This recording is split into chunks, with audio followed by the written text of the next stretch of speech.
Thank you, Mr. Chairman. Thank you, gentlemen, for your service and for joining us here this evening. Secretary Mattis, after the attacks on 9/11, the leaders of our country made a commitment to the American people that they would go after and defeat Al-Qaeda. Yet, we've not carried out a serious campaign to do so, to defeat Al-Qaeda in Syria specifically, where as a result of that, Al-Qaeda has been able to gain strength and territory. In your budget request this year, your request of $500 million to counter ISIS in Syria doesn't include any mention or dollar to go after Al-Qaeda. So my question is this for military reasons or political reasons, namely that Al-Qaeda is allied with and so deeply intertwined with the so-called moderate rebels that the U.S., Saudi Arabia, Qatar, and other Gulf states have been financing and supporting in their fight to overthrow the Syrian government?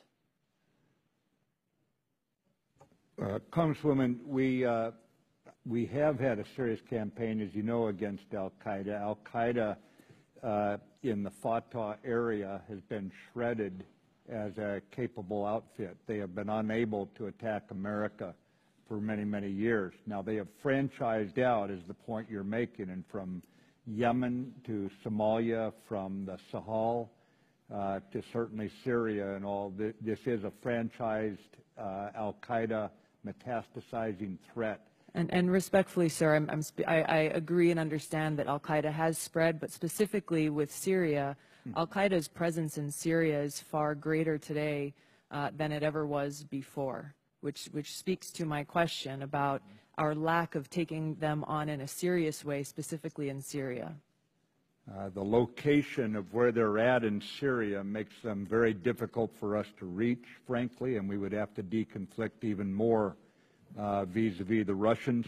Let me ask General Dunford if he has anything to add to this, but you're right, they're embedded pretty deeply and they're hard to get to.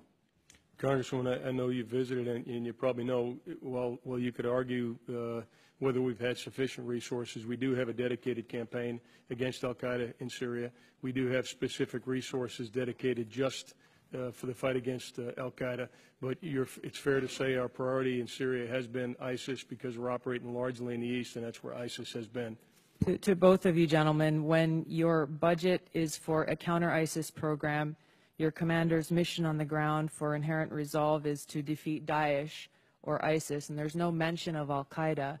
And the fact that Al-Qaeda has become so difficult to target specifically because our country has not been taking them on in a serious way, and they have become so deeply intertwined with these armed militants that have been and continue to be working alongside and oftentimes under the command of Al-Qaeda, with our support through the CIA and Saudi Arabia and Qatar and these other countries. So given the fact that this is the group that's been targeting us since that attack on 9/11, what can we do in Congress and the administration to stop that support of these armed militants that are strengthening Al-Qaeda and actually go after them?